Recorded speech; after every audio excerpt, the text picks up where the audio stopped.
What's going on everybody? Welcome to my channel, and in this video I'm going to show you how to make the most delicious peri peri sauce. It was created in Mozambique in Southeast Africa by Portuguese settlers that created a beautiful, tangy, garlicky and spicy sauce that we all know and love as peri peri. To start this off here, I've got 2 red bell peppers that weigh 400 grams. Just going to slice them in half.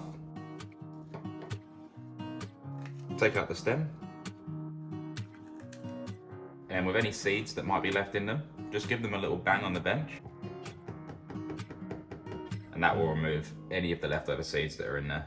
And we don't need to remove the white part on this recipe as it's all getting pureed up. So I'm just going to roughly chop these.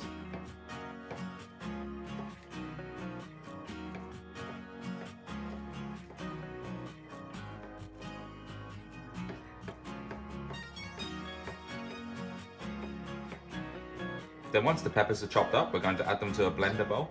Then here I've got 6 bird's eye chilies, but these are also extremely hot. So I'm going to cut it back a little bit with 4 long red chilies, as these are a lot more mild. I'm going to cut the stems off. And when handling really hot chilies, always wear gloves, or make sure you always wash your hands really well, as you don't want to be touching certain parts of your body, as it will burn and be extremely sore. Just discard of those. And then we're just going to roughly chop these with the seeds included.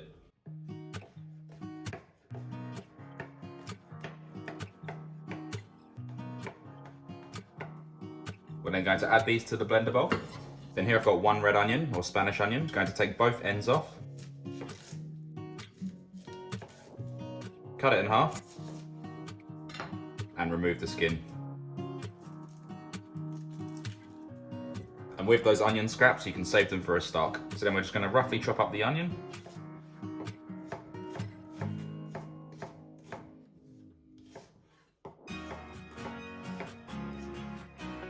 And add this to the blender bowl. And I would imagine that a lot of you have a bigger blender than this, but this one's extremely powerful and it's more than capable of blitzing all of this up. Then with 5 cloves of garlic, just roughly chop these up.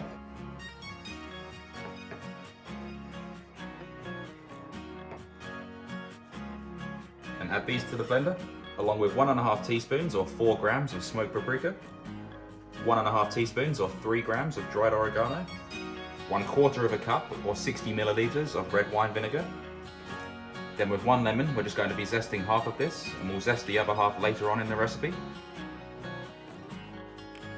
And a little tip, I recommend zesting the rest of this now, as when you cut it in half, it will make it a lot harder to zest it once it's been cut. Then going to pop this aside, then cut this in half. And same again, we're only going to be using half of this now, so we'll save this again for later on in the recipe, and squeeze in half of the lemon juice into the blender. And if your lemon's got loads of seeds in it, just hold your hand over it and we can catch those seeds.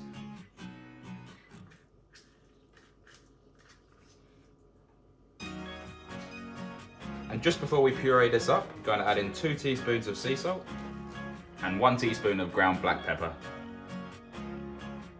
Chuck a lid onto this.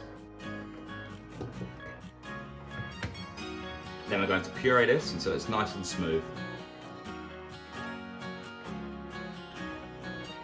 Then once this is all nice and smooth, we're going to add this into a small to medium sized saucepan. And then we're going to place this onto our stovetop. Place it onto a high heat. We're going to add in 2 bay leaves, mix those in.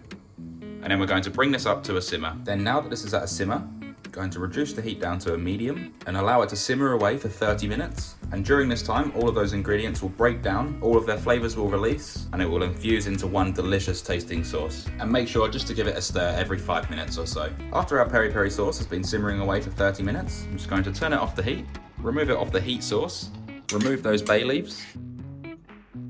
We'll add in another 1/4 cup of red wine vinegar, or 60 milliliters, the half of the lemon zest that we zested earlier, the juice of the other half of the lemon.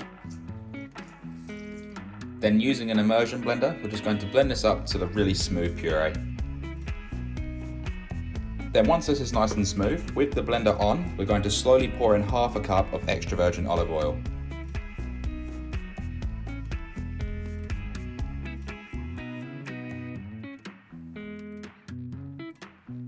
Once that's nice and smooth, we'll remove the immersion blender, and then we're going to allow this to cool down for about 15 to 20 minutes. I'm then going to place these into jars, and these jars hold about 1 cup's worth, and I like to do it this way, as these are pretty much single portions.